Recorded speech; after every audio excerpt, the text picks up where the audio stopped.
제21대 총선 선거구가 확정되면서 각 선거구별 대진표가 속속이 확정되고 있습니다. 여야 정당 공천 작업이 마무리 단계인 가운데 공천 결과에 반발한 무소속 출마가 최대의 변수가 될 전망입니다.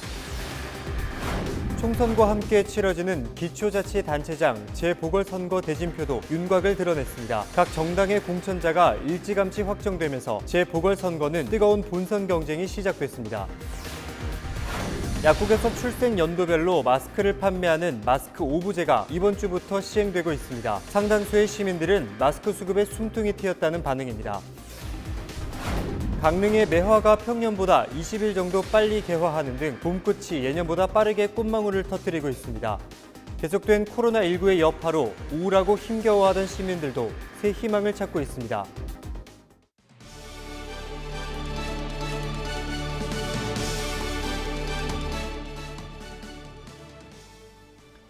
시청자 여러분 안녕하십니까? 헬로티비 뉴스입니다. 제21대 총선 선거구가 확정됨에 따라 각 선거구별 대진표가 속속이 확정되고 있습니다. 공천 결과에 반발한 후보들의 무소속 출마가 최대 변수로 꼽히고 있는데요. 총선 대진표를 장진철 기자가 정리했습니다. 춘천 철원하천 양구 갑선거구의 경우 더불어민주당에서는 허영 전 도당위원장과 육동환 전 강원연구원장이 경선 결과를 기다리고 있습니다. 미래통합당에서는 김진태 의원이 공천을 확정지으며 3선 도전에 나섰고 정의당 엄재철 춘천시 위원장이 가세해 3파전이 예상됩니다. 춘천 철원하천 양구 을선거구의 경우 민주당에서는 전성 변호사와 정만호 전 경제부지사 간 경선이 진행되고 있습니다. 통합당에서는 한기호 전 국회의원이 단수 공천 추천을 받았습니다. 현역 김기선 의원이 불출마 선언을 한 원주 갑선거구는 3파전이 예상됩니다.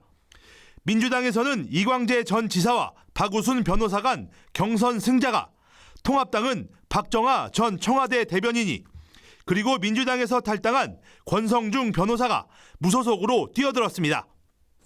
원주 을선거구는 민주당 송기현 의원이 재선 도전에 나섰고 통합당은 김대현 전 원주시을 당협위원장과 이광우 전 국회의원이 경선 결과를 기다리고 있습니다. 강릉 선거구의 경우 민주당은 일찌감치 김경수 전 강릉시 지역위원장이 공천을 받았습니다. 통합당은 권성동 의원과 김창남 경희대 교수, 이영랑 한국이미지리더십센터 대표와 최명희 전 강릉시장 등 4명이 공천을 신청했지만 추가 공모를 단행해 10일 홍윤식 전 행정자치부 장관을 최종 공천했습니다. 현역 권성동 의원 등 기존 후보들이 모두 탈락하면서 이로 인한 무더기 탈당과 무소속 출마와 같은 후폭풍도 예상되고 있습니다. 동해 태백 삼척 정선 선거구의 경우 민주당은 김동완 전 서울중앙지검 감찰부 이사관과 김명기 전 국방부 장관 정책보좌관 간 재경선이 치러집니다. 통합당은 이철규 의원이 단독 공천을 받아 재선 도전에 나섭니다. 또 무소속 동다은 소설가도 선거 전에 뛰어들었습니다. 속초 고성 양양 인제 선거구의 경우 민주당에서는 박상진 전 국회 수석전문위원과 이동기 전 청와대 행정관, 최상용 전 국회의장 정책비서관 등 3명의 예비후보가 경선에 나섰습니다. 통합당에서는 이양수 의원이 공천권을 거머쥐며 재선에 도전합니다. 마지막으로 홍천 횡성 영월 평창 선거구는 민주당 주자로 원경한 전 강원지방경찰청장이 확정됐는데 홍천에 기반을 둔 조일현 예비후보가 반발하면서 무소속 출마 가능성을 열어뒀습니다. 통합당은 박성규 전 영월군수와 유상범 변호사 외 추가 공모를 진행하고 있습니다. 21대 국회의원 선거의 최대 변수는 대대적이고 급박한 선거구 개편과 이에 따른 공천 결과에 불복한 후보들의 무소속 출마가 될 전망입니다. 너무나 갑작스럽게 조금 황당한 그 선거구 개편이 이루어졌기 때문에 말하자면 선거 구도가 바뀔 가능성이 많이 생긴 것 같아요. 탈당해서 출마하거나 하는 그런 부분들도 상당히 중요한 변수가 되지 않을까 생각이 됩니다. 약 한 달 앞으로 다가온 21대 국회의원 선거. 본격적인 선거전이 시작되면서 유권자들의 관심이 집중되고 있습니다. 헬로티비 뉴스 장진철입니다. 총선과 함께 치러지는 기초자치단체장 재보궐선거 대진표도 윤곽을 드러냈습니다. 도내에서는 군수 2명과 기초의원 2명을 새로 뽑아야 하는데요. 각 정당의 공천자가 일찌감치 확정되면서 재보궐선거는 지금부터 사실상 본선 경쟁이 시작됐습니다. 이다혜 기자입니다. 횡성군수 보궐선거는 1대1 대결이 유력합니다. 더불어민주당은 지난 9일 경선을 통해 횡성군수 보궐선거의 장신상 예비후보 공천을 결정했습니다. 장 예비후보는 지방공무원과 횡성군 의회 의원을 지냈습니다. 이에 앞서 미래통합당에서는 경선에서 승리한 박명서 예비후보가 대표주자로 낙점됐습니다. 박 예비후보는 강원도 의회 의원을 지냈으며 횡성군민 대통합위원장을 맡고 있습니다. 고성군수 재선거는 3파전 양상을 보이고 있습니다. 민주당은 경선을 거쳐 한명준 예비후보로 후보를 단일화했습니다. 한 예비후보는 고성군 의회 의원을 거쳐 민주당 원내대표 정무특별보좌관직을 갖고 있습니다. 미래통합당은 경선에서 승리한 윤승근 예비후보를 최종 후보로 확정했습니다. 윤 예비후보는 강원도 의회 의원과 고성군수를 각각 역임했습니다. 여기에 무소속 김규식 예비후보도 가세했습니다. 김 예비후보는 강원도 한동해 본부 기획총괄과장과 국제관광정보센터 소장을 지냈습니다. 기초의원 선거도 경쟁 구도가 팽팽합니다. 소양동, 근화동, 신사우동을 지역구로 하는 춘천시 의원 4선거구는 민주당 이교선, 통합당 경승현, 무소속 김용갑 후보가 본선 대결을 준비하고 있습니다. 홍천읍 북방면에 해당하는 홍천군 의원 가선거구는 민주당 이광재, 통합당 방정기, 무소속 황경화 예비후보 3자 대결이 예상됩니다. 코로나19와 국회의원 선거 등 굵직한 이슈에 유권자의 관심을 끌어올리기 어려운 자치단체장 재보궐선거, 본선 진출을 앞둔 후보자들의 전략 구상이 더욱 치열해지고 있습니다. 헬로티비 뉴스 이다혜입니다. 춘천과 홍천 간의 국도 5호선 확장 사업 촉구 추진위원회는 10일 강원도 의회 앞에서 성명서를 발표하고 이번 총선에서 관련 사업을 공약화해 줄 것을 정치권에 촉구했습니다. 추진위는 춘천과 홍천 간의 국도 5호선 확장 사업이 제4차 국도건설 5개년 계획에 배제되면서 백지화됐다며 제5차 국도건설계획에는 반드시 반영돼야 한다고 주장했습니다. 이어 해당 국도는 2차선 상태로 도로 굴곡과 경사도가 심해 교통사고가 잦고 주민과 물류 통행에 막대한 지장을 주고 있어 확장이 시급하다고 설명했습니다. 국도 5호선은 원주부터 철원까지 6개 시군을 잇는 도로로 원주와 홍천 구간만 4차로로 확장됐고 홍천부터 춘천까지는 예산 확보가 아직까지 이루어지지 않아 2차로로 남아 있습니다. 여러분의 작은 실천으로 코로나19 극복할 수 있습니다. 코로나19 예방을 위해선 무엇보다 손 씻기가 가장 중요합니다. 특히 임산부나 65세 이상, 만성 질환자는 마스크를 꼭 착용해야 합니다. 발열, 호흡기 증상이 나타났다면 외출하지 말고 1339로 문의합니다. 의료기관 방문 시 자차를 이용하며 의료진의 지시를 철저히 따라야 합니다.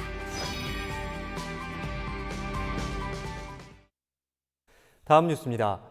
코로나19 국내 첫 확진자가 나온 지 어느덧 50일가량 지났습니다. 하루가 다르게 증가하던 확진자 증가세도 점점 둔화하고 있는데요. 지금 상황, 진정 국면에 접어들었다고 볼 수 있을까요?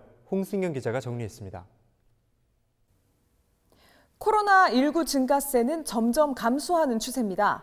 10일 0시 기준 국내 추가 확진자는 모두 131명. 지난 26일 최고 800여 명의 추가 감염자 수를 기록하다가 100명대로 들어선 겁니다. 10일 대구 지역 코로나19 추가 확진자도 처음으로 100명 이하로 떨어졌습니다. 코로나19가 점차 진정 국면에 접어든 것이 아니냐는 분석이 나오는 가운데 지금 상황을 바라보는 전문가들의 의견도 엇갈렸습니다. 대구 경북이야 이제 꺾일 때가 되긴 됐는데, 근데 이제 대구 안에서도 산발적 집단 발병도 계속 일어나고 서울이나 경기나 지방의 타 지역에서 계속 이제 집단 발병이 일어나고 있어서 아직까지 안심하기는 좀 이른 시기라고 생각이 들어요. 과학자들이 새로운 확진자에 대해서 신환 발생률이 얼마나 되냐 따진 거 보면은 그것도 유의하게 줄어들고 있다 그래서 최근 며칠 사이에 이제 줄어드는 거는 맞는 것 같습니다. 그런가 하면 이번에는 콜센터, 아파트 등 특정 건물이나 지역에서 소규모로 집단 발병하는 경우가 생겨나고 있습니다.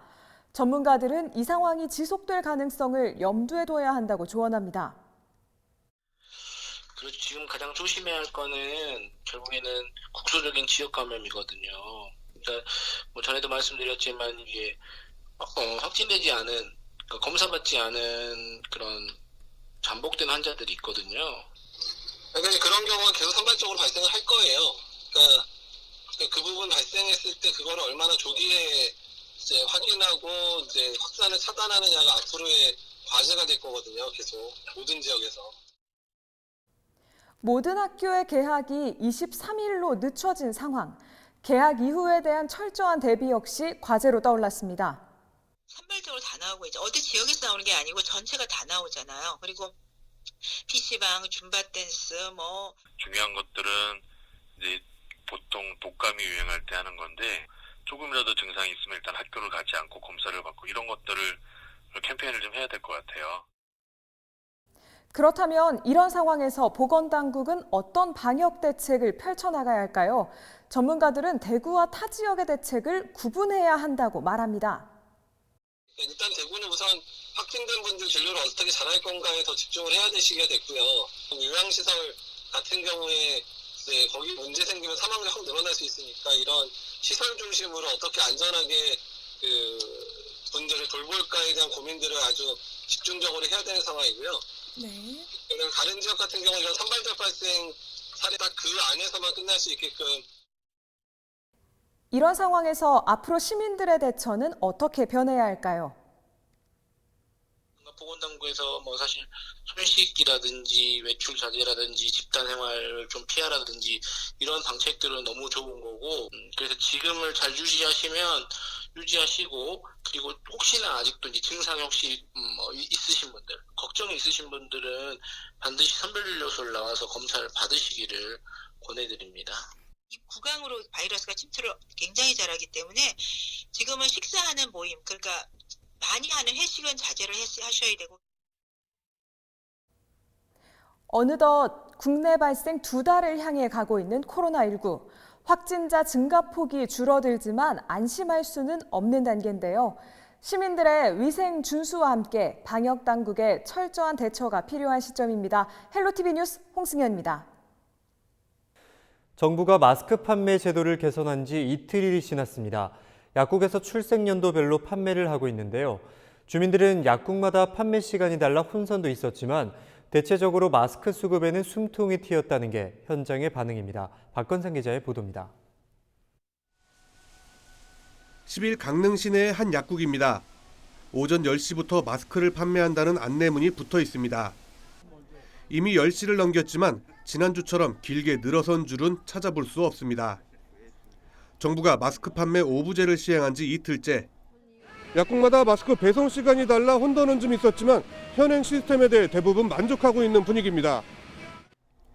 예전과 달리 헛걸음을 하는 경우가 덜해졌기 때문입니다.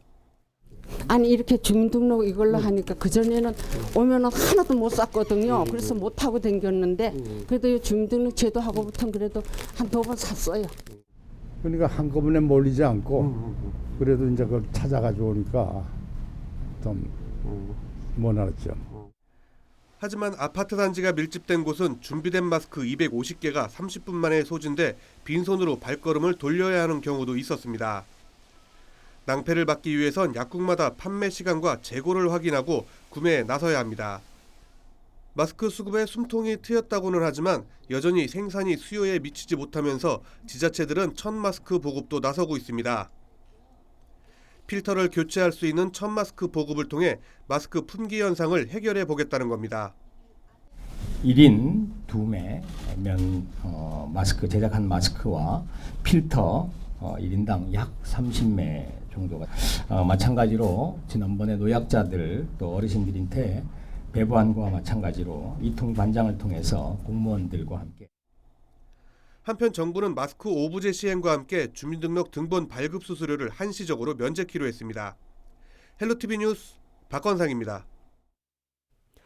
1월부터 시작된 코로나19가 장기화되면서 외출 등의 제약이 많아 불안함은 물론 답답함과 우울감까지 호소하시는 분들이 많은데요. 봄을 알리는 지역 축제는 줄줄이 취소됐지만 어김없이 봄꽃들이 꽃망울을 터뜨리기 시작했습니다. 완연해지는 봄 소식에 새로운 희망과 활력을 느껴보시면 좋을 것 같습니다. 한재영 기자가 보도합니다. 이른 아침부터 내리는 빗줄기. 유난히 길고 힘겨웠던 겨울의 묵은 때를 씻어내는 듯한 봄비입니다. 강릉에는 매화꽃이 제일 먼저 봄 소식을 알렸습니다. 아직 반기는 이는 적지만 흐드러지듯 피어난 꽃들은 긴 겨울을 보내고 새봄을 반기듯 화사함을 뽐냅니다. 봄이 늦게 찾아오는 춘천도 앙증맞게 핀 노란색의 생강나무 꽃이 성큼 다가온 봄을 실감하게 합니다. 코로나19의 여파로 힘겨운 시간을 보내고 있지만 올해도 어김없이 봄은 찾아왔습니다. 특히 춘천의 매화는 지난 40년 중 가장 빨리 발화하고 강릉의 개나리와 진달래도 평년보다 10일 정도 일찍 꽃을 피울 것으로 보입니다. 습한 고기압 세력이 계속 유지되면서 우리나라로 따뜻한 그 남풍기류가 계속 유입됐거든요. 기온이 높았고 이런 높은 기온 때문에 우리나라 주변에 이런 매화나 진달래, 개나리 같은 것들이 좀 빨리 피게 되는 그런 원인이라고. 여전히 조심스러운 나들이지만 잠깐의 여유를 찾아 나온 이들은 성큼 다가온 봄 기운에 답답한 마음을 털어냅니다. 봄꽃 축제들은 줄줄이 취소돼 만끽할 수 없어도 따스한 봄바람과 일상에서 만나는 봄꽃의 향연의 소소한 행복은 삶의 활력을 되찾을 수 있도록 합니다. 3월이라는 그런 숫자를 떠올리면 왠지 그냥 이 마음이 푸릇푸릇한 느낌이 들기도 해요. 그래서 힘들게 이 코로나 때문에 고생하시는 분들이 3월에 좋은 일이 일어나기를 바라고요. 저도 또한 좋은 일이 일어날 거라고 생각합니다. 기상청은 봄이 오는 것을 시샘하는 꽃샘추위가 나타나기도 하지만 올봄은 비교적 평년보다 포근할 것으로 전망했습니다. 또 강수량은 평년과 비슷하지만 봄철 후반에는 건조한 날이 많아 산불 등의 주의를 당부했습니다. 올봄 강원도는 평년보다 따뜻하겠으나 봄철 전반에는 일시적으로 우리나라 북쪽에 차가운 공기가 내려와 꽃샘추위가 나타날 때가 있겠고, 봄철 후반에는 따뜻하고 건조한 공기가 자주 머물며 이른 더위와 건조한 날씨가 나타날 것으로 전망됩니다. 코로나19의 여파에도 강인한 생명력으로 꽃망울을 터뜨리고 있는 봄꽃이 지친 일상에 새로운 희망을 전하고 있습니다. 헬로티비 뉴스 한재영입니다. 원주에서 코로나19 확진자 1명이 추가로 발생하면서 도내 확진자 수가 총 29명으로 늘었습니다. 강원도는 10일 원주시 우산동에 사는 41살 여성 A씨가 코로나19 확진 판정을 받았다고 밝혔습니다. 신천지 신도인 A씨는 원주 9번, 16번 환자의 자녀로 지난 2일 받은 검사에서는 음성 판정을 받고 자가격리 중이었으나 7일 증상이 나타나 다시 받은 검사에서 확진 판정을 받았습니다. A씨는 원주의료원에 입원해 격리 치료를 받을 예정이며 강원도와 원주시는 역학조사를 진행하고 있습니다. 강원도가 요양원과 어린이집 등 고위험 직업군에서 일하고 있는 신천지 신도 중의 일부가 코로나19 검사를 미루자 강제 집행 등 법적 조치에 나서기로 했습니다. 강원도는 도내 신천지 신도 가운데 고위험 직업군 종사자가 482명인 것으로 파악하고 이들에 대한 관리와 검사를 진행하고 있다고 밝혔습니다. 검사 결과 334명이 음성 판정을 받았고 현재 67명은 결과를 기다리고 있지만 이 중에 81명은 아직 검사를 받지 않았다고 강원도는 밝혔습니다. 강원도는 더 이상의 코로나19 확산 방지를 위해 신천지 신도 가운데 고위험 직업군 종사자에 대한 검사가 반드시 필요하다며 검사 불응 시 관련법에 따라 강제 처분할 방침이라고 밝혔습니다. 이어서 날씨입니다. 종일 이어졌던 비는 대부분 그치겠고 내일은 다시 맑은 날씨를 되찾겠지만 찬바람이 불면서 부쩍 추워지겠습니다. 내일 춘천과 홍천, 태백은 영하 3도까지 떨어지면서 출근길 옷차림에 유의하셔야겠고 낮 동안에는 대부분 10도 안팎의 영상권을 회복하겠지만 찬바람의 체감 추위는 더 심하겠습니다. 환절기에 감기 몸살에 각별히 신경 쓰셔야겠습니다. 이상으로 헬로티비 뉴스를 마칩니다. 헬로티비 뉴스는 지영민과 함께합니다. 시청해주신 여러분 고맙습니다.